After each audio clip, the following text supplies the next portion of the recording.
Is the YouTube live streaming on? Yeah. Mm-hmm.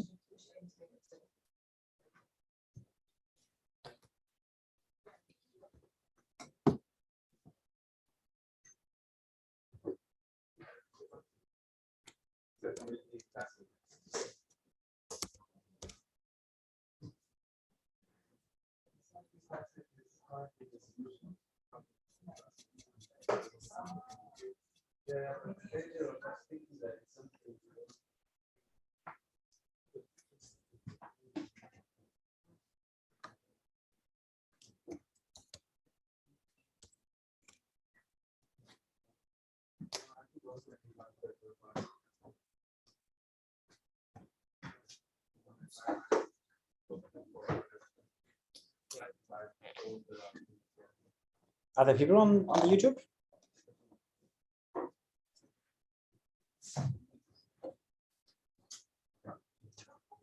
Hello to people out there on YouTube. Welcome.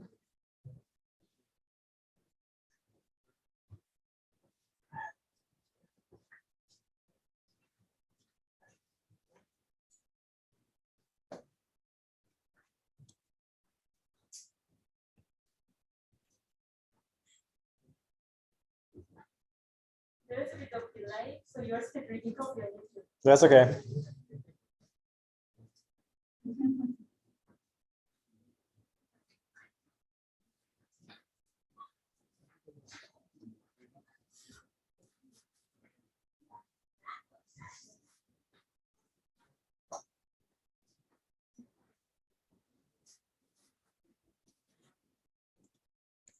So shall I? Yeah, you can share your Okay. screen and Perfect.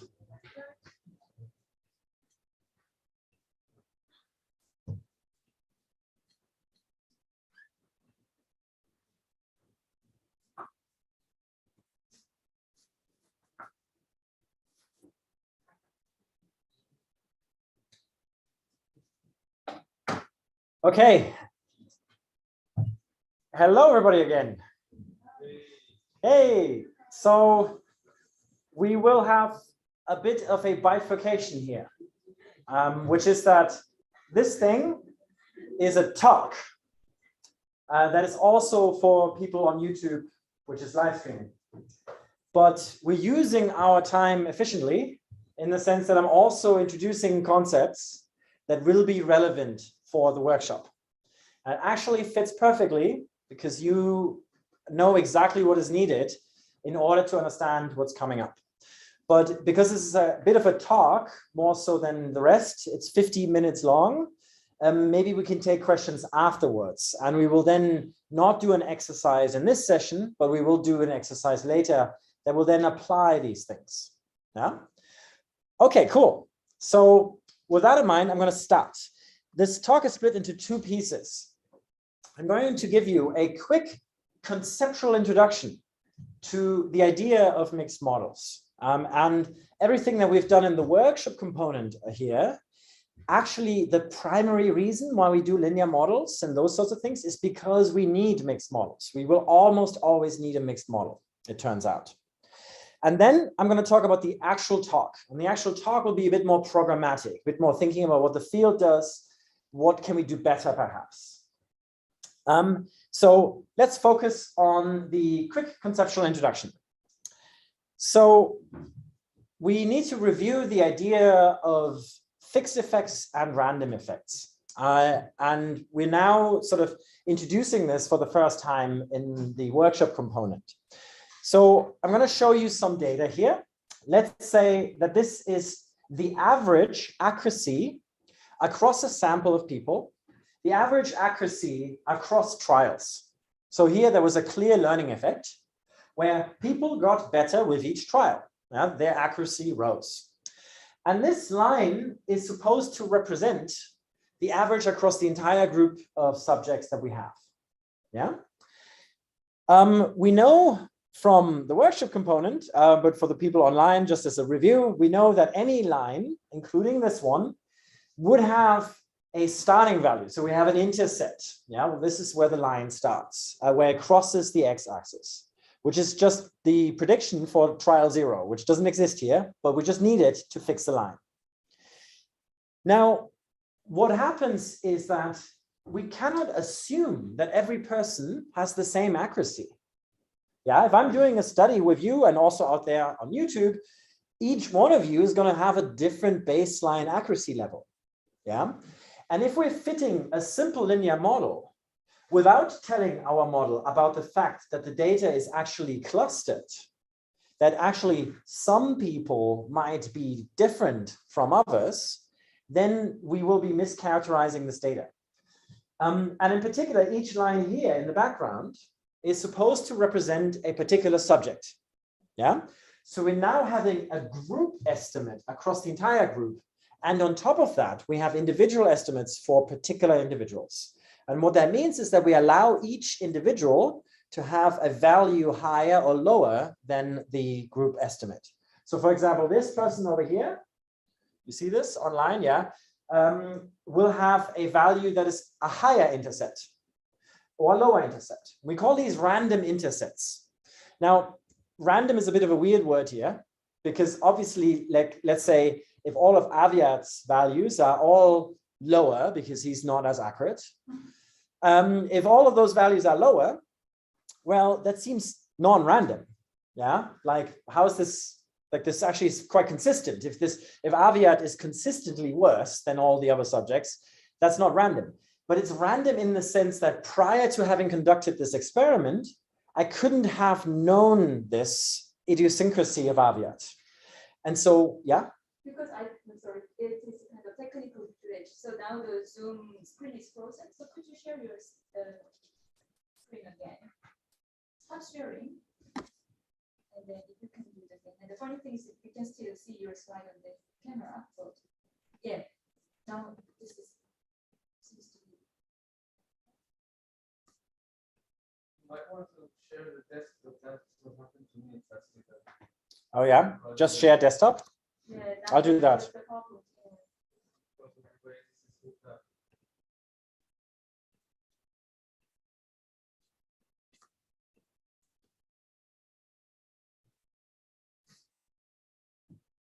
Yeah? Yeah, now it's better. Yes. Okay, cool. Perfect. Let me know when this happens again. Yeah. But so we call these random intercepts. Yeah. And they're random from the perspective of prior to having conducted the experiment, I couldn't have known what each individual's value was. Yeah. Because every person is individual. So like we can think of randomness here as ignorance. Yeah. Okay. But who's to say that everybody has the same learning effect? Yeah. Maybe Aviat, sorry to pick on you again, learns more slowly. And maybe Grace learns more quickly. Yeah. And so Grace has a steeper slope and Aviat has a shallower slope. And these we call random slopes. And that means,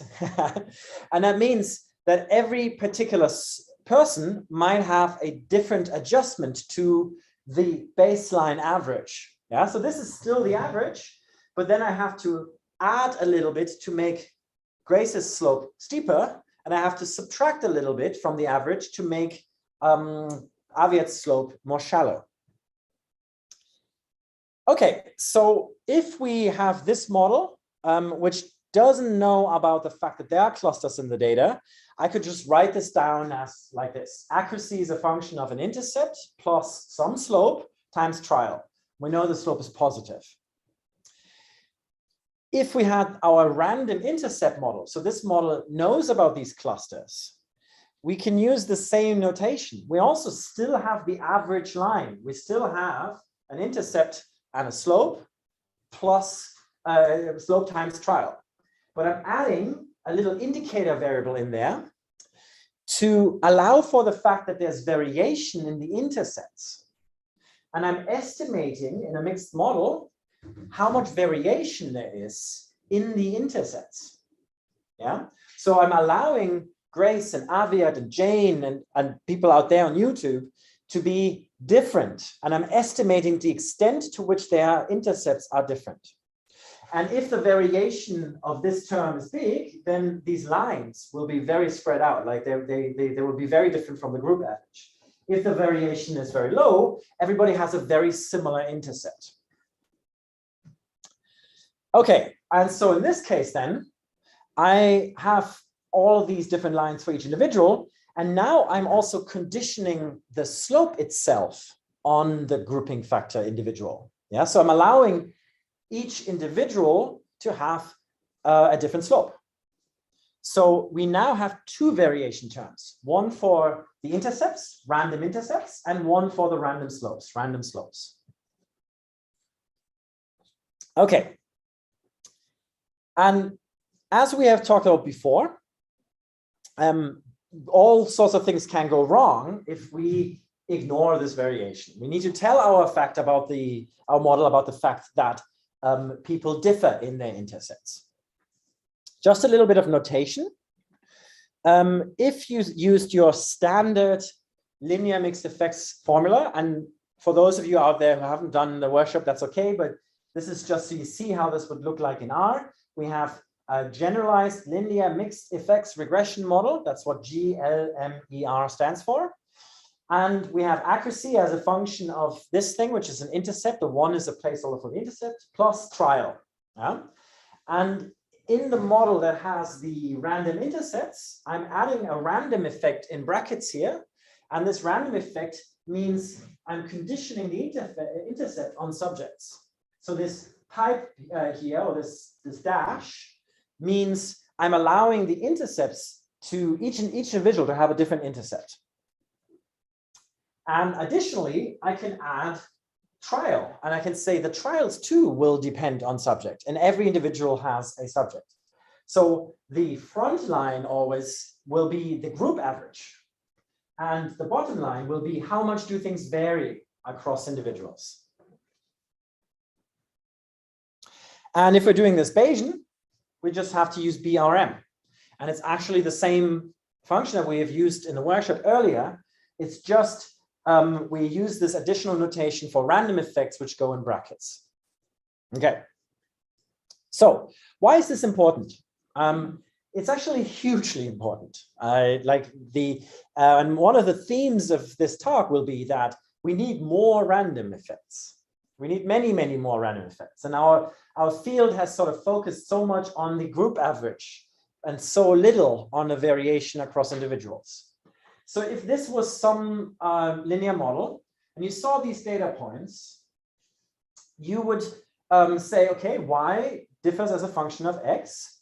And then over there on the very right, I am estimating the slope. And you can see the slope is negative. Yeah, that's the value of the slope because it's going down. And this is how confident I am in this slope. Yeah, so this gives me an expectation about, given the sample, what's the range of plausible slopes. Yeah, and you can see that, oh wow, this model actually is quite confident that the slope is not positive. Yeah? And if we wanted to do a significance test on this, this would be significant because we can rule out zero. Yeah, we can say, assuming that the slope is zero, this slope or this set of plausible slopes is incompatible with that assumption. And I would say, yay, I can publish. But this model doesn't know about the fact that actually a lot of those data points are connected. They're coming from the same individual. And actually some individuals have higher slopes and some individuals have lower slopes. And that's what I'm showing you here with these dashed lines. And if I'm incorporating that with random slopes into the model, all of a sudden I am less certain in the group average. Because if you know about the fact that these lines vary that much, then actually the picture looks quite different. Yeah, and you'd say, well, actually, I'm less certain now in the group average really going down because actually quite a lot of them go up. And so that's why this is super important. It's super important to have, in particular, random slopes, which turn out to be key for many things. Okay, that's the conceptual introduction to mixed models. We'll see much more of this in action, and we'll, in the actual workshop component, do more of this and interpret them and so on. But random effects are basically effects for individual grouping factors. Yeah. Whenever you have multiple data points coming from the same individual, you need to tell your model about this, and you need to estimate variation across these individuals. Okay. So now let's go to the actual talk. So I want to start with what is probably my favorite paper in statistics that has hugely influenced how I think about stuff. And luckily, I discovered this relatively early while being a graduate student. It's called Pseudo-Replication and the Design of Ecological Field Experiments. It's a really good paper to at some point read. It's like a really old school paper, quite old-fashioned. But this paper has been hugely influential on how I think about stuff. And one of the quotes in there, I think, is very true. It is often easier to get a paper published if one uses an erroneous statistical analysis than if one uses no statistical analysis at all. And I think that's really sad. Yeah, I think that's really true. Like, so many editors and reviewers will say, oh yeah, but you have to have a p-value on this. And I actually often think, well, actually, rather, like, if we're doing something wrong, maybe we should just skip that, or we should build more complex models that are actually more correct. And just to show you that this is still the case, and this was 1984. So the stuff that's happening is that the expectation to have a p-value, the expectation to have a significant result is so big that we are in a situation where, in this sample of psychology statistics textbooks, 89% of the introductions were found to introduce or to explain statistically significantly incorrectly. That's shocking. These are the textbooks that we often learn from. These are the textbooks that are used in psychology undergraduate classes. And statisticians and mathematicians look at this and actually find that they are being done incorrectly. So that's the first sort of like, okay, big picture, there's a lot of stuff that's an issue right now. The other thing that I learned from this paper is that, what I learned from this paper is that statistics and study design go hand in hand. And that will be a theme in this talk, where with more complex statistics, we can also develop more complex designs. We can actually develop experiments that have more variation rather than less. And this goes against the sort of standard way of building experiments, where you think, okay, I want to make everything homogeneous, as homogeneous as possible. I'm only going to use undergraduate psychology students or undergraduate linguists in my sample. But actually, no, perhaps we can actually vary more things because we have the stats that can actually do that. But what this paper is really focused on is on something that's called pseudo-replication in this particular field, which is otherwise known as the violation of the independence assumption. So all statistical tests, including linear models, assume that each data point is independent. Yeah, so that means that ideally every data point should come from a separate individual. Now, if that's not the case, we need to tell our models about this. And pseudo-replication is a notion that is in particular in ecology, but the idea is that you're sort of pseudo-replicating if you're not telling your models about the fact that several items in your study are actually connected. Yeah, and there's a dependency amongst them. Yeah, so all the data points from Jane and all the data points from Hesung, they're all connected. They're all more similar to each other. But actually, pseudo-replication is a bit of a wider notion. That's why I like it. It's not just the violation of the independence assumption. It is actually also if we are hiding the variation from our experiment. So for example, if I used only one item in my design, but actually potentially there's variation across items, well, it could be then that then it's the experimental design that's hiding the variation. I cannot do any modeling here because my participants have only seen one item. And that means that, well, maybe if I chose a lucky item, I'm going to be lucky. If I had an unlucky item, I'm going to not find an effect. Like it really all then depends on one thing. And I'm hiding the variation at the design phase. So the bigger idea here is, are you hiding variation in the experiment? by designing an experiment that excludes the variation? Or do you have the variation and you're hiding the variation at the statistical analysis phase? And both of those are covered under the notion of pseudo-replication. So how does this connect with this idea of non-independence? So what's the connection here? So let's say you wanted to assess a standard sort of thing in linguistics, which is the dative construction in English. It's the case that if you are saying something like, I gave the letter to Haesung, I can also say, I gave Haesung the letter. Yeah, so I can either use the to construction, yeah, with the preposition, that's that one, with the PP, or the noun phrase, which is just I gave Haesung the letter. Yeah. Now, this actually turns out to depend on animacy. You couldn't say something like, I gave Antarctica the letter. That sounds really weird. Or institutions or inanimate things. Yeah, you cannot use that noun phrase construction. You will have to say, I gave the letter to Antarctica. I mean, it's a bit weird as an example, but you get the idea. Yeah. And so one way of testing this would be with a corpus where you then get all of these data points. You can see they're more over here. And for the inanimate, it's more equal. So you can see that there's a huge preference for the NP construction for animates. Yeah.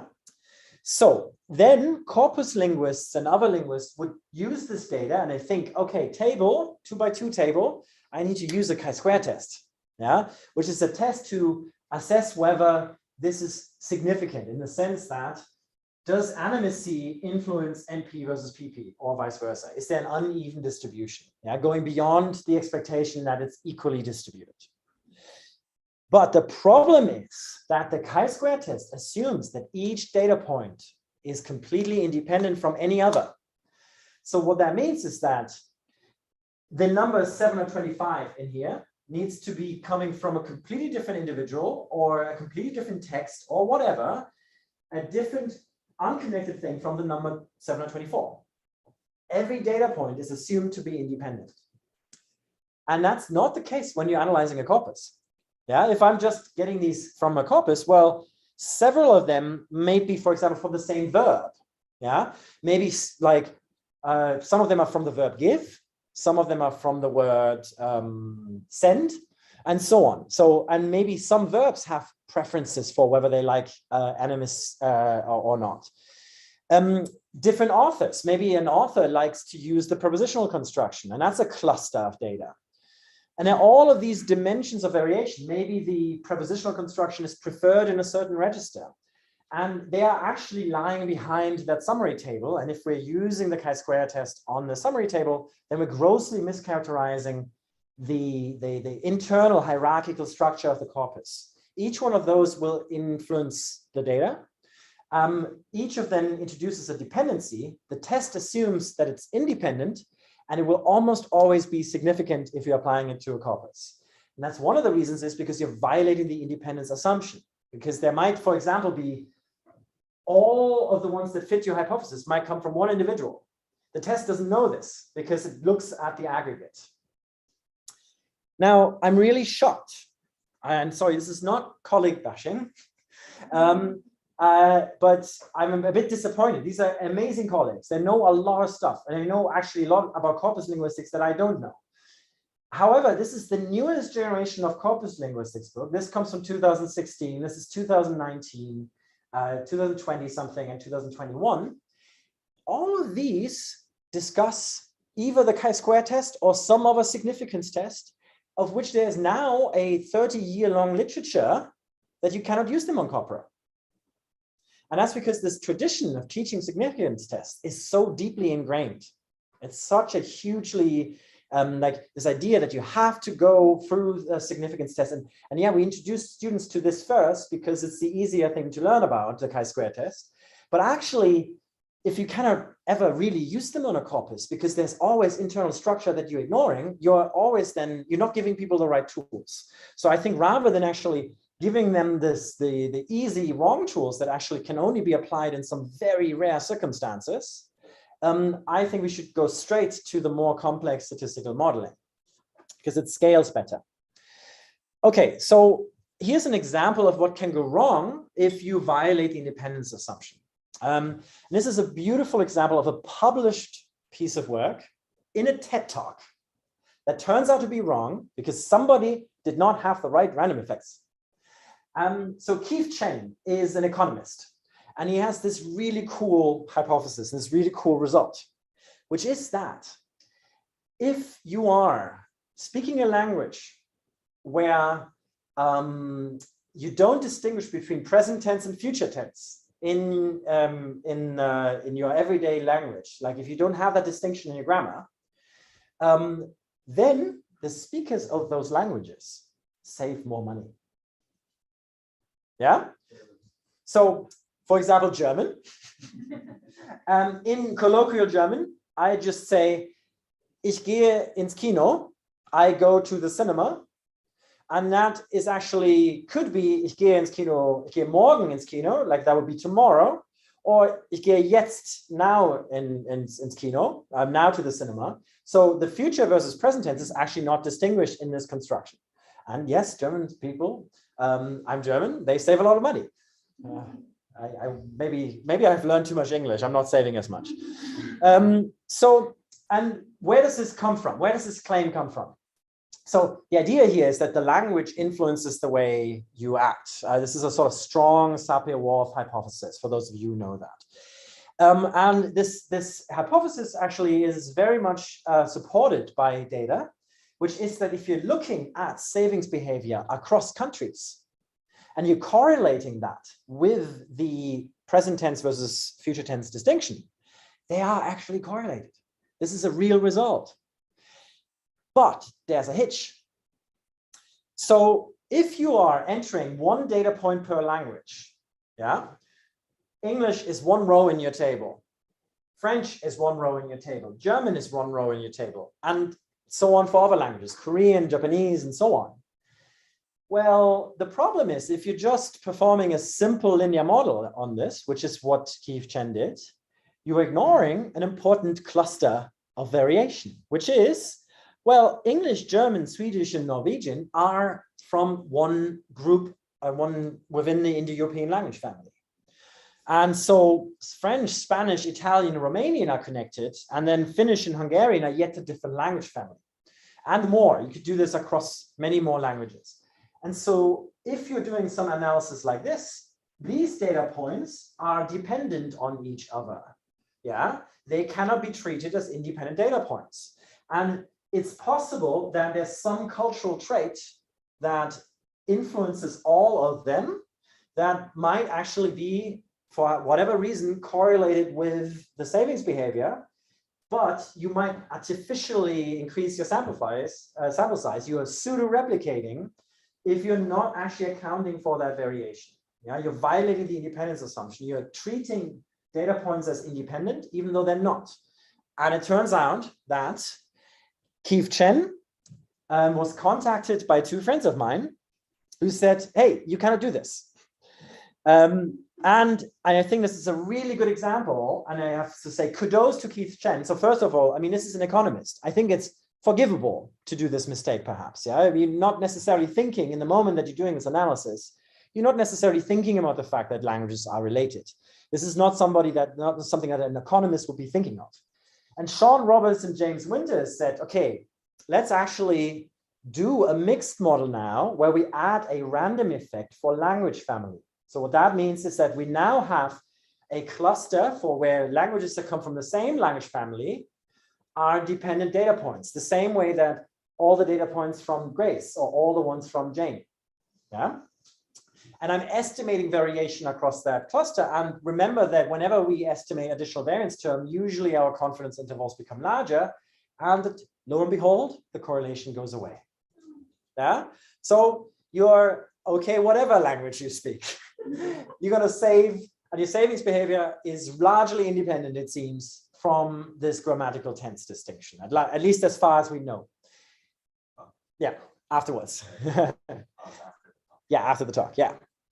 And so this comes up a lot in I need to, oh, sorry, but you can read this.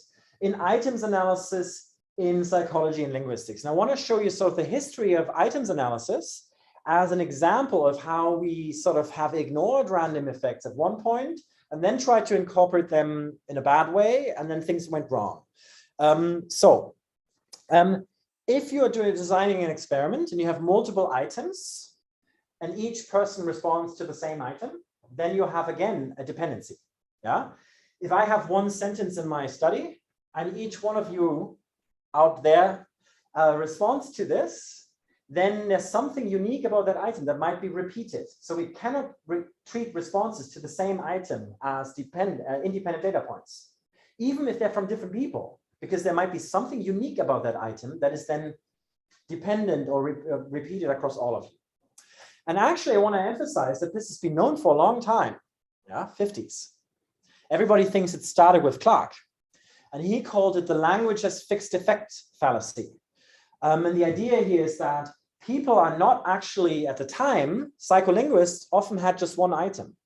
And then we are actually pseudo-replicating because we're hiding that variation from our design. We need to actually have multiple items to show that our results generalize across items. Yeah. And so he proposed a particular solution to this. So if we think about the idea that we're sort of sampling from a population, so we're thinking about here the idea that we want to make an inference, we want to do some significance test or something like that on not just the population of speakers, but the population of items. And so he said, okay, we should do an analysis where each data point of my analysis is one item. And then we're not violating the independence assumption because each item only has one point, and we call it an items analysis. So over here, this would be the subjects analysis. I would average all of these values so that I have only one data point per subject and one data point for this subject. And if I only have those data points, then I'm not violating the independence assumption, because in my table, then each subject is only one row. Yeah. And then the same for items. I would average over items, and I would get like 1 point per the first item and 1 point for the second item, and so on. Yeah. And the key thing is that even though this item here, item number 2, is from a different individual, there's some dependency here that we need to resolve. Okay. So he proposed that we average by subjects, and we do an F1 analysis, a subjects analysis, and then we do an items analysis separately. So where in the subjects analysis, each subject is one data point, we average over items, and in the items analysis, each item is a data point and we average over subjects. Yeah. And then we combine the two into a statistic that's called min-F. That was actually mentioned yesterday in Lawrence's talk briefly. The idea being that you want to have your result significant in this and in that, and then it would sort of generalize over both subjects and items. And you combine those two into one statistics that would show you whether you have a significant result across both subjects and items. The sad thing is, as there will be a theme for the next few slides, this is not what people did. Yeah. People only did the F1 and the F2 analysis and never combined them, as Clark actually said in the paper. And literally thousands of papers, that didn't actually follow the recommendation of the original paper. That's a theme from now on. And this has been, this is the sort of aftermath where people did a subjects analysis and an items analysis. And then you're in this weird situation where, well, okay, my subjects analysis is significant, but my items analysis isn't. And I'm like, yeah, that's okay. I didn't have enough items. Maybe it's still, I have one significant result. That's enough to publish, isn't it? So it became this huge sort of messy thing. And this was criticized again and again, but here's a nice quote from actually the abstract. So although Clark's critique of statistical procedures in language and memory studies has had a profound effect on the way such analysis have been carried out in the past 20 years, it seems that the exact nature of the problem and the proposed solution have not been understood very well. Many investigators seem to assume that generalization to both the subject population and the language as a whole, so the items analysis where you're sampling items from the language, automatically insured if separate subject and items analysis are performed, and that the null hypothesis may safely be rejected if both of these analyses are significant. And that's not what he said. And it turns out that this approach we now know through simulation studies is anti-conservative. It's much more likely to spit out a significant result. Okay, so then 2008, Howard Bayen published his textbook, which ushered in a new era. And Bayen et al. 2008 is a highly cited paper where mixed models enter the scene. So rather than doing a separate significance test for subjects and a separate significance test for items, mixed models allow you to put in subjects and items as random effects. So you can generalize, you can estimate the variation across subjects, and you can estimate the variation across items in the same model. And your overall effect estimate, your condition effect, or whatever you're interested in, is going to be influenced by both of these. And if you're ignoring items, you're going to be overconfident. If you put in items, you might actually have a wider confidence interval. But the aftermath of that was, this is, again, this paper never said this, but this people misunderstood and never really understood the concept of random slopes. So the idea that every individual might have a slightly different line, they actually only fitted random intercept only models. So they only accounted for that variation and never for that. Yeah. But actually, if you think about it, this variation theoretically is less important. Like, yeah, I mean, I'm less interested. I mean, it could be interesting, but I'm less interested in whether your baseline accuracy effect might be higher or lower. I might be much more interested in what is my hypothesis, which is usually a slope. Yeah. So does trial order influence this? I need to have a random slope for that. Okay, and that's what this paper pointed out. It's called Keep It Maximal. And that paper made this Keep It Maximal recommendation. The idea there was, okay, if you have subjects and items in your design, you should maximize your random effect structure, which means that for every variation in your design, you should have the corresponding random effect in there. And that's then when people also sort of misunderstood that. The aftermath of that is that then we ended up having lots of non-converging models. So what that means is these models could not be estimated because people put in all sorts of random slopes and random effects that they try to estimate, and in linguistics, usually on very small sample sizes.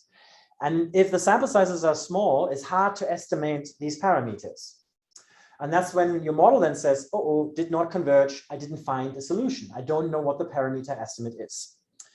So basically, for example, this might be something that you find. You have reaction time as a function of condition. You allow the condition effect and the intercept to vary by subject. And you allow the intercept and the condition effect to vary by item. So these are random intercepts and random items, random slopes for both subject and item. And then they get a convergence warning. And then they said, oh, okay, cool. Then let's just get rid of the random slopes.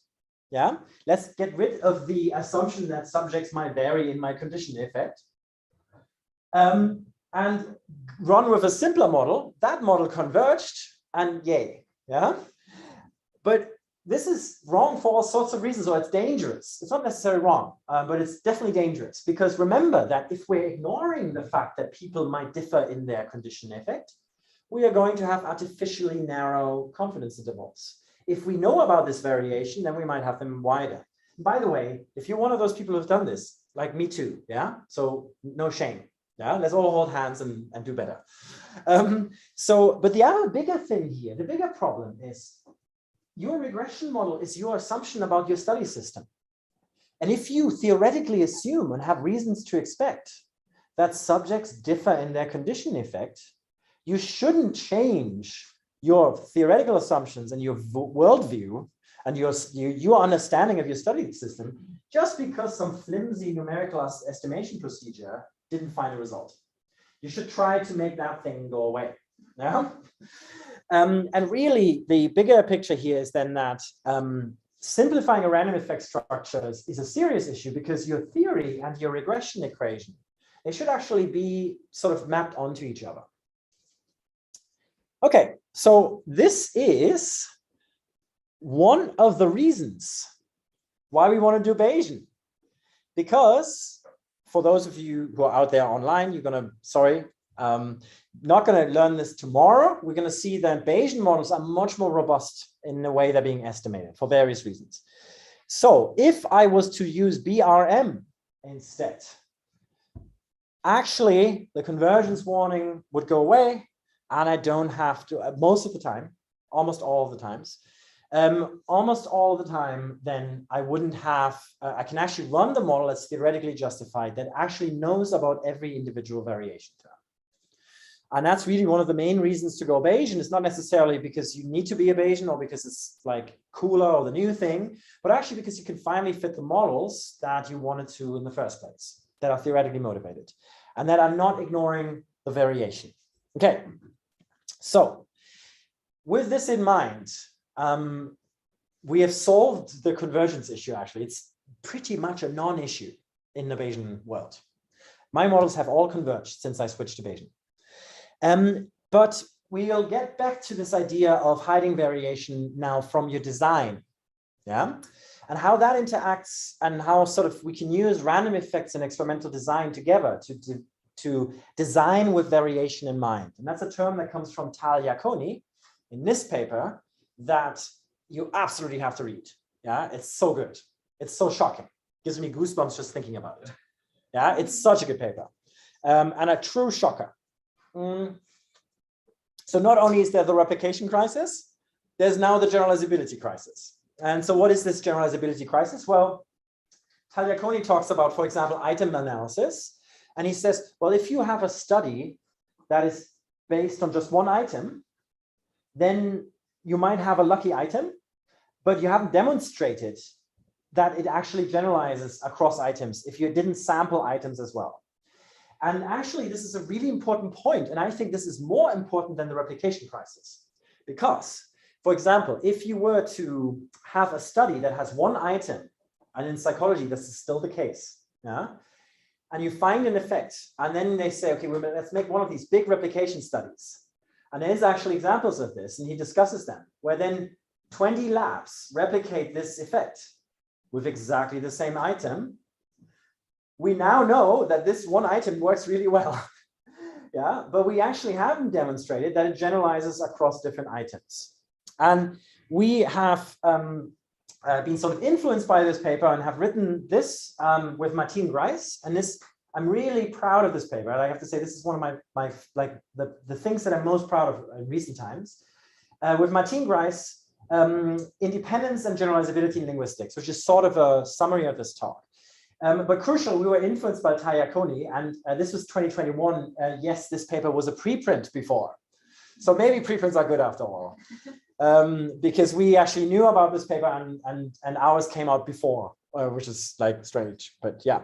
So here's the idea of designing with variation in mind. I'm gonna skip the birds example and go straight to the people example. So in one study, Brown et al. 2014, we wanted to know whether you could hear the difference between Jundemal and Panmal, so between polite speech and informal speech or sort of peer group speech, if you could hear that just from the voice alone. So in Korean, you have, as you know, honorific markers. And if you take those away, we cut them off.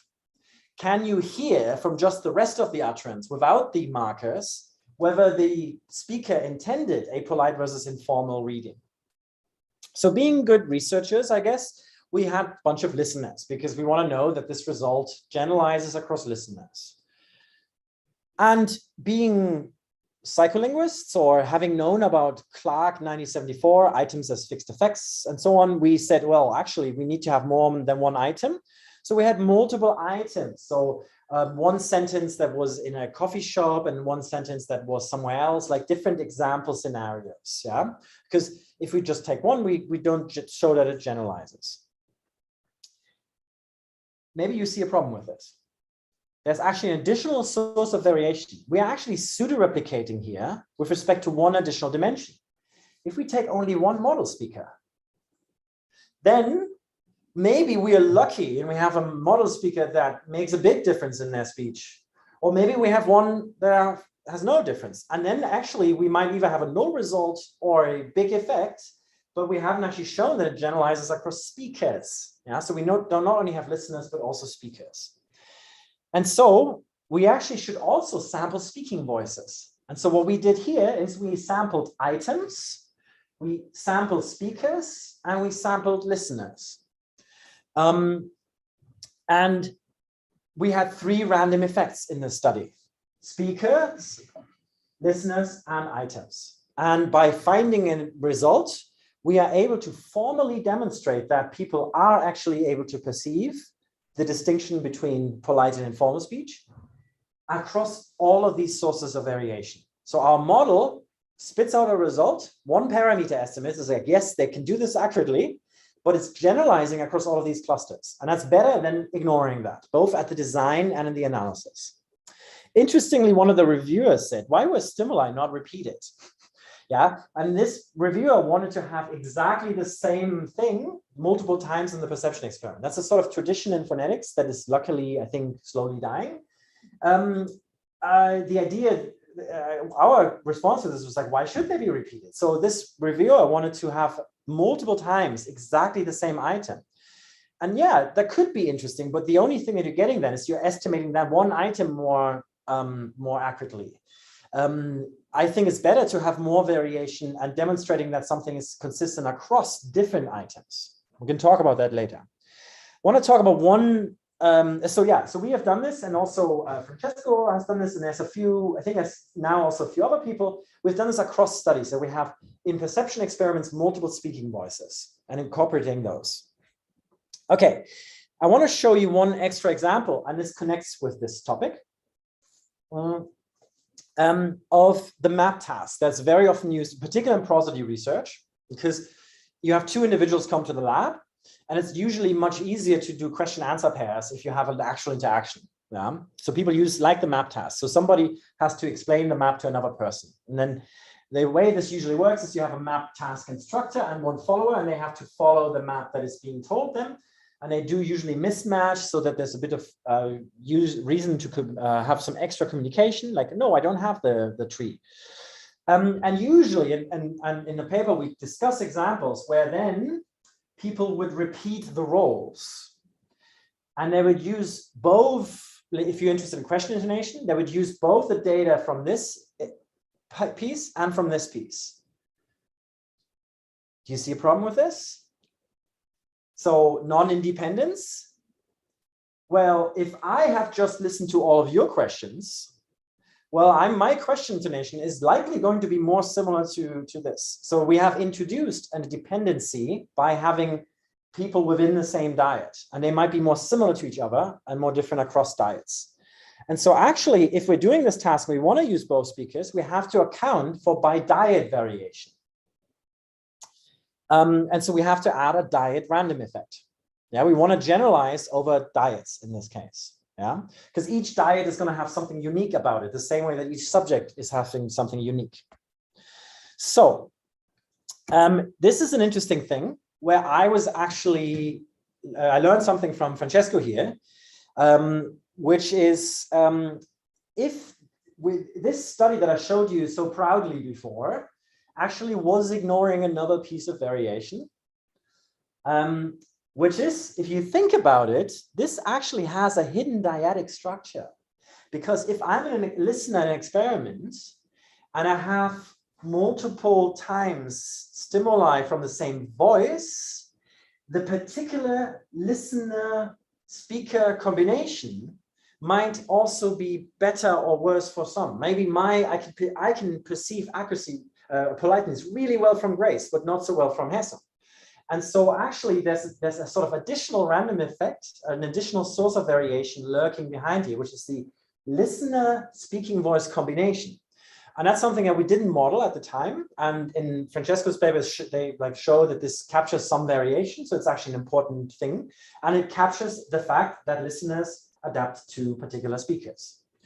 And so this shows you that there's always more variation lurking behind the scenes. Okay, I'm close to finishing, but I'm going to show you one big study that we did, led by Alexandria Trick, who see you looking super happy, and nickname Ola. And I have to say kudos to her for keeping all of us in check.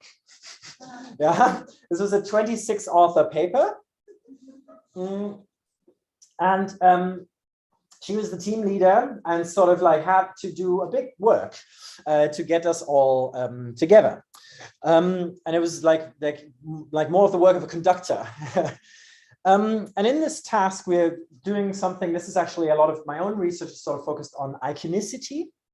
And in particular, whether if you vocally imitate something, can you perceive in this task whether what was intended? And the idea is also that maybe this works across cultures because it's relying less on conventions. So prior to this study, there was the vocal iconicity challenge, where you could win a $1,000 Saussure prize. And in this challenge, you had to take words, and this was done by my colleague Marcus Perlman. You had to take words like gather, and you had to make a sound for them, like this one. That's, I think this is my voice. I was one of the contestants. I didn't win the prize. Yeah, I made second place. I could have won $1,000 while being a grad student. So gather was one of the words, and I decided to do as my sort of like imitation of the word gather. It's quite a hard task. Fire was this. Hunt is interesting. Has a bit of a conventionalized structure in it. It's an imitation of shooting, but it's a thing that we do quite conventionally. That's very conventional, actually, but it's still an imitation of a liquid consumption thing. Different people submitted their vocalizations, yeah, and this was all for Stone Age relevant meanings.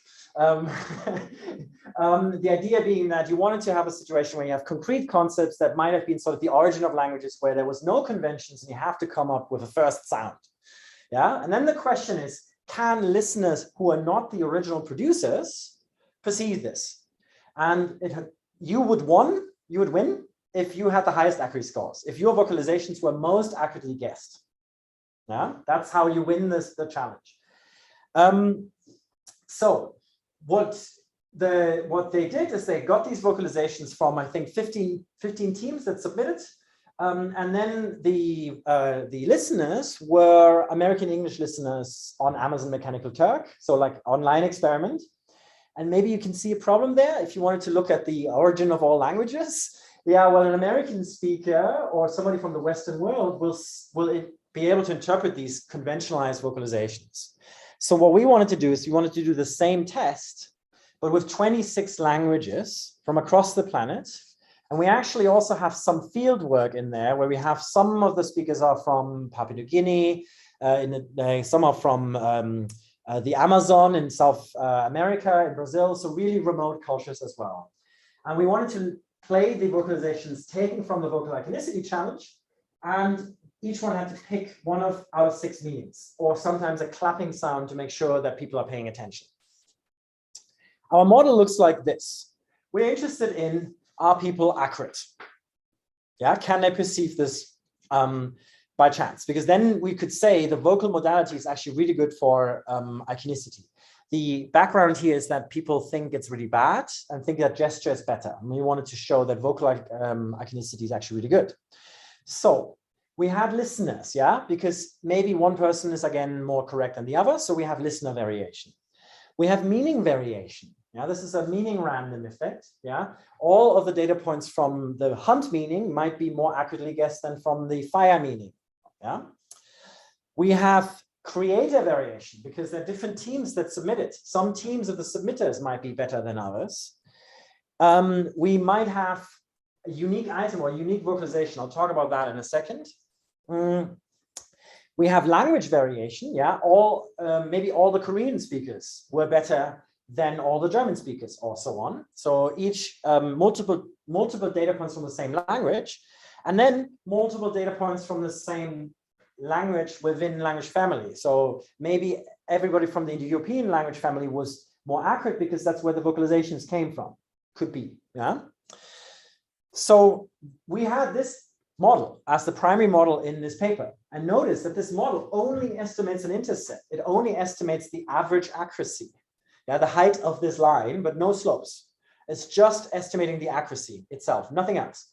But it's estimating the accuracy also against the backdrop of all of these variation terms. So more random effects than fixed effects, more random effects than sort of the main population effects.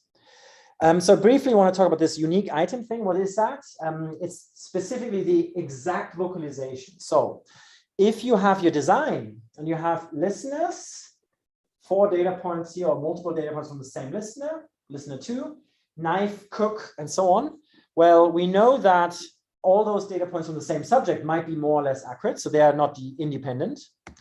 All from the same item, we had that before, they're also not independent because maybe knife is easier or harder.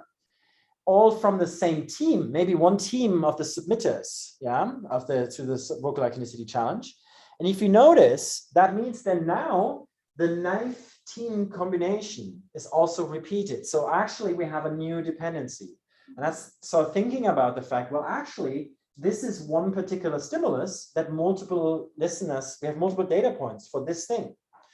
And so then we created this vocalization column, which basically is just the combination of these two, which is literally just an identifier by pasting these two things together. We have done this yesterday in the workshop. And so we can show these results from a Bayesian model. I will show the estimated accuracy by language and also by meaning. We could do this for all the other random effects, but these are the sort of more interesting ones. And you can see that this line is way above chance. Yeah, the chance level 1 out of 6 is over here, and people are on average around 50 or 60%, which, by the way, is even better for emotion recognition. Like that's why this is like a really strong result. And the meanings, more variation. You can see that there's more differences between meaning, isn't it? Like the languages are all very similar to each other. And so the random effect variance for language is going to be more narrow. The standard deviation across languages is going to be more narrow. The standard deviation across meanings is going to be higher.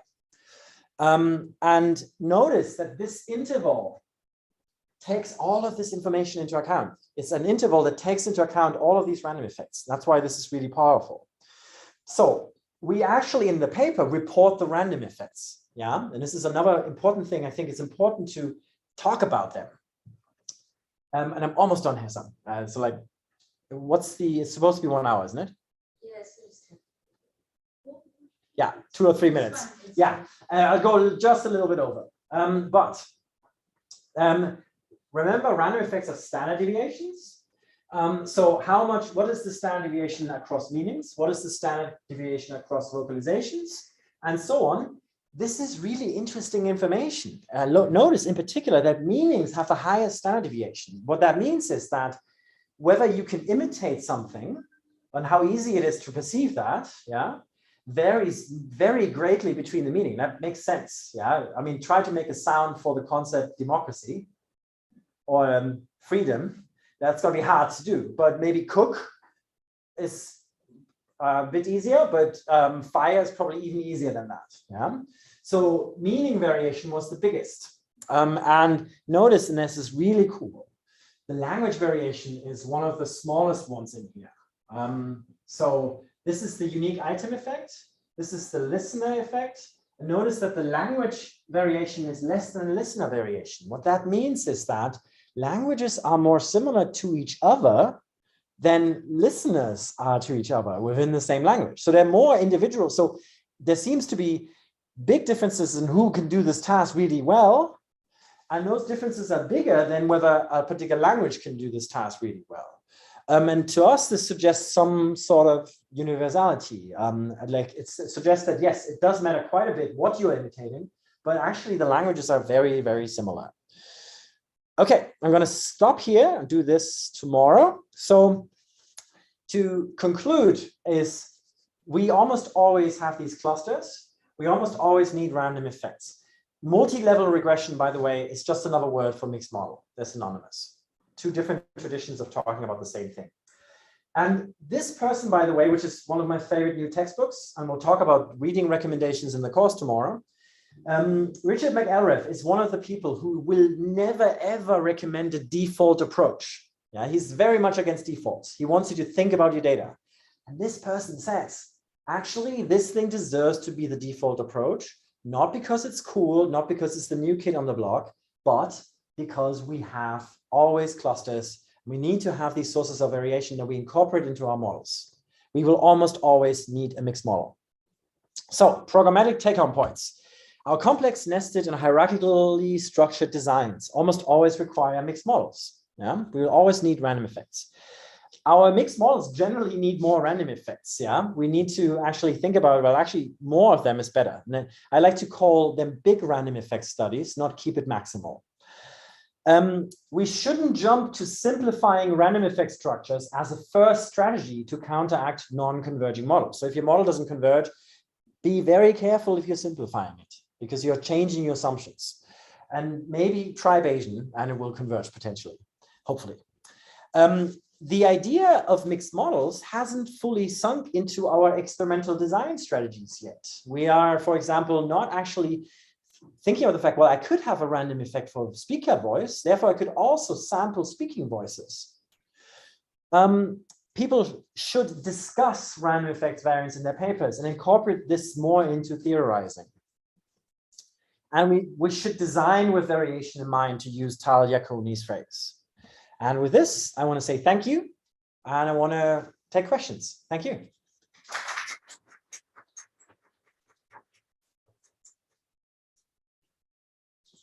Yeah. Yeah. So I really enjoyed reading your novel mobilization paper.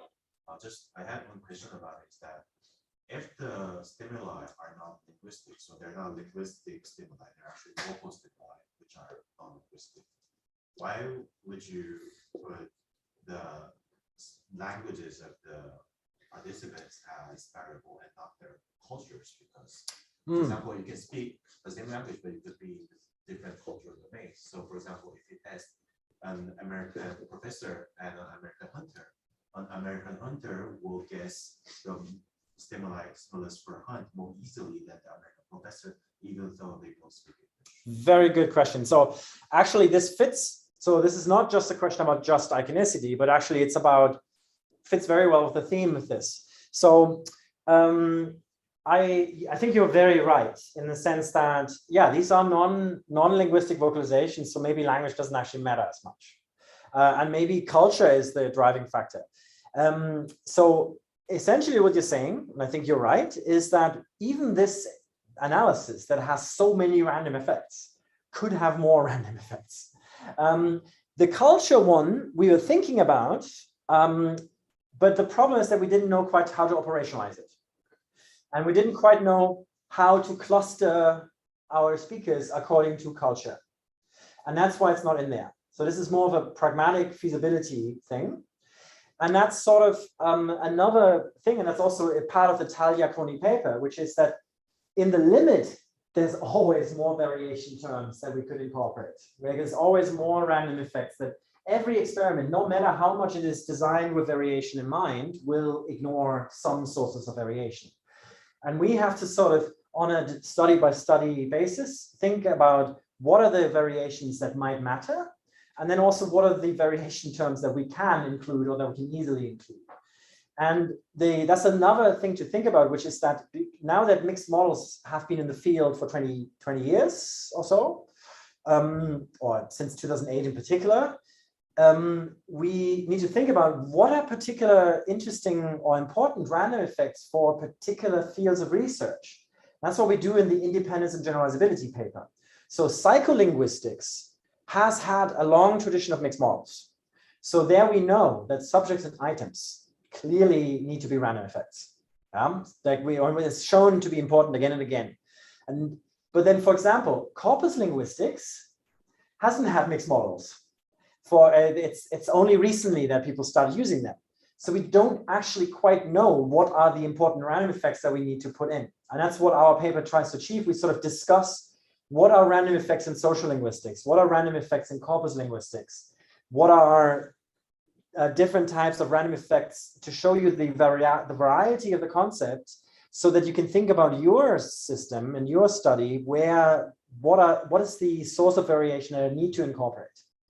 But that's a really good question. Now, other questions? Yeah. Yeah, I have a very complex data that has like a category full of variables that has to be like a consider with so many variations. But like one of my strategy was to like normalize everything, like to like prevent the converge or other kind of deviance from the secret problem. So like, what do you think of like doing like a normalization? What do you mean by normalization here? Like by discourse. Like discourse across speakers, for example. So you mean like speaker voices, for example, have like in phonetics? Yeah, okay. So we have had a bit of a discussion with this with Avia and Francesco in the subway. So my honest answer is I don't know. Yeah, I don't know what the right thing to do there is. I think so. Part of it is like my initial reaction to this is to say normalizing is doing an extra processing step before your model sees the data. And that actually means that I'm hiding some of the variation from my model, because my model will only get the normalized data. Now, I think Aviad has a very good reason to perhaps still normalize. Do you want to briefly share this? I would just say, because if you don't normalize, you're hiding something from your ability to eyeball differences in data. You're just delegating all of that to the inferential statistics. So there's no step within the descriptive statistics where you can actually see something going on. You have to get the results from the inferential statistics to see if you have any effect. And there's no one great way to do things. It really depends on what you have. So if you have good reasons to normalize stuff, I think that's good, because at least you have the ability to use descriptive statistics to see something, and then you can verify whatever you found with the descriptive statistics using inferential statistics. And I think again, you can still use a lot of variation, where you go back to raw values. For your inferential, maybe that's a good idea. Yeah, I think so. You can normalize for your descriptive statistics and then use the raw values for your inferential. That might be. Yeah. So just to give you an example with Grace, we had an example where we looked at vowel hyperarticulation as a function of politeness, and we didn't normalize. We did. Oh, we did. Oh, okay. Yeah. So question outstanding. So I think Aviad's it's a really good point. So the thing is, if you don't normalize, like so this is by the way more for the phoneticians than for other cases where, so normalizing, for example, like getting the speaker physiology, like sort of averaging that out or taking that out. If you didn't normalize, for example, vowel spaces, then you wouldn't be able to see something that's similar across men and women. Yeah, because men and women have very different vowel spaces. And you wouldn't see that, you wouldn't be able to see that in a plot. Yeah, because the men and the women would be just completely non-overlapping, and the different speakers would be very non-overlapping. So I actually agree with Aviad in the sense that it's a really important sort of conceptual step for you to explore the data, to do descriptive statistics on the normalized values, because otherwise you're not going to be able to see in raw what these things are.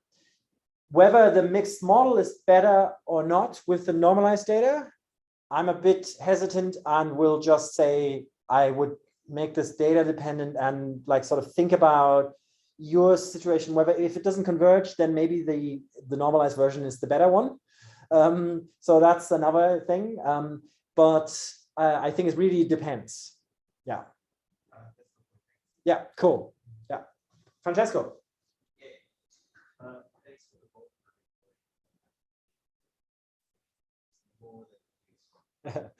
He's seen this talk 3 times.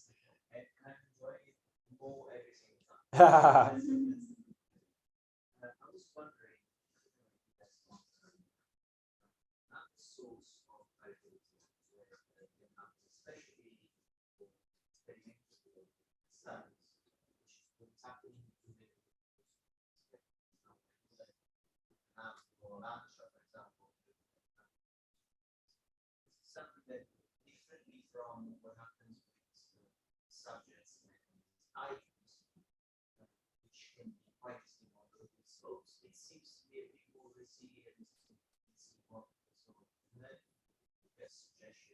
Yeah.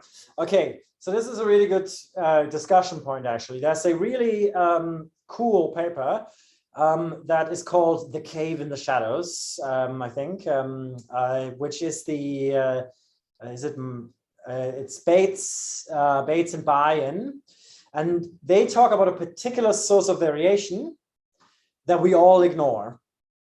Yeah, we all, like almost all of us, whenever we have an experiment, we add time to our study, because there will always be something changing across trials. There will always be what is my current response is influence what my last response is. Yeah, that's one dependency, but also there might be learning effects, or maybe people get tired, they might slow down, and all of these sorts of things. I have so far completely, in everything that I've done, ignored this aspect of the analysis. What they show in the paper is that this actually matters. The problem is, the reason why I have ignored this is partially to do with my it's a bit of a sort of philosophy of a modeler and also personal approach. I mean, for one is most of my experiments are single trial. So then I don't have that problem. Yay. Yeah. I run a lot of sort of online experiments where that doesn't matter. But actually, if you think about the novel vocalization experiment, there was also multiple trials. So that could have actually been the case. Actually, that would be cool to look at. Cool. Now, the reason why I've ignored this is really because I don't like wiggly lines. Yeah.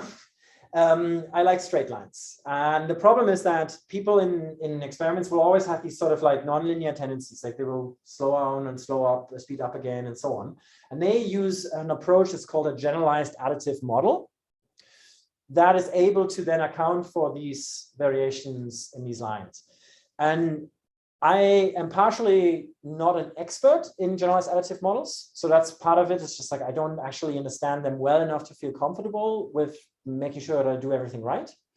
And partially, I just want to keep my life a bit simpler. But I am fully aware that I may be doing things wrong. So there's a bit of a sort of pragmatic solution. So this is a source of variation that I'm willingly, actively hiding from my analyses. Blame me, hang me. Yeah. So it's a bit of a sort of feasibility. So thinking about, but in the limit, maybe I should, and maybe I'll read that paper again and convince myself that I should do it. Yeah. Cool. How can you deal with the massive relationship between random effects on something like Mary Chan? Yeah. A speaker speaks several items. Items are nested.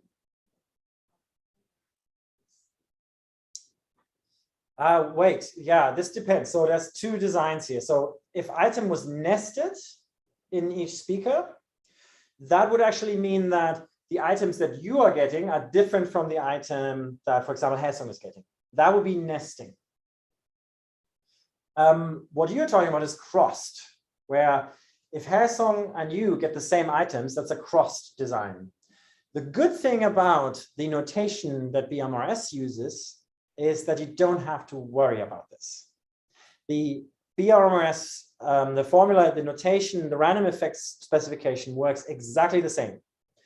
The only thing you have to be careful about is that if you are specifying your data, that your data reflects this nested structure. So, for example, if we had multiple students from the same, from one school and another group of students from another school, that would be nesting, isn't it? Because they are not the same students. I'm not having the students switch schools. Yeah?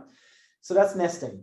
And if I label this student 1 and this 2 and 3, and I label this 1, 2, 3, the mixed model wouldn't know about this and would think they are the same person and would think it's a cross design. And so you need to make sure that they have individual labels. In BRMS and LMER, there's this notation. So there's this notation where you could have something like subject within school, yeah, or student within school. And that would be this colon thing. But literally what that is doing is it's pasting the student and the school column together into one unique identifier to make sure that you're not. So if you are having unique identifiers for everything, you don't need to worry about this distinction in the interpretation of your model and how you specify things. Good question. Yeah. Oh yeah, Grace. I'm sorry. So last question then. But I was looking at the random effect language and language family, right? And it gave me a question. When I pick my predictors, I think about the collinearity. Yeah. Yeah. So that's not a concern across random effects at all. No, not in this case. Because so the same way that so for example, how do I explain this? So because let's think about it this way. So maybe Indo-European is better. Yeah. So what I mean would like, because it's not because it's better, by the way. Yeah. Because this task, the items come from a Indo-European sample. So maybe then all the Indo-European values are shifted higher. Yeah. So they get a positive random intercept. Yeah. All their accuracies are increased. So what that would mean that German, English, Swedish, French, and so on would all be higher. So that's my random intercept for language family. Then on top of that, I don't know, French is worse. Yeah. So then I have a random intercept for French as well. And I have to go down again. And I can have variation in those and variation in those. And that's okay. So you don't have to worry about this in this particular case. Collinearity is a bit of a different beast. It's a different thing. That's more when your predictors are correlated. And that doesn't apply so much with these random effect standard deviations. Yeah. Okay, let's take a break here. Cool, thank you. And then we get back to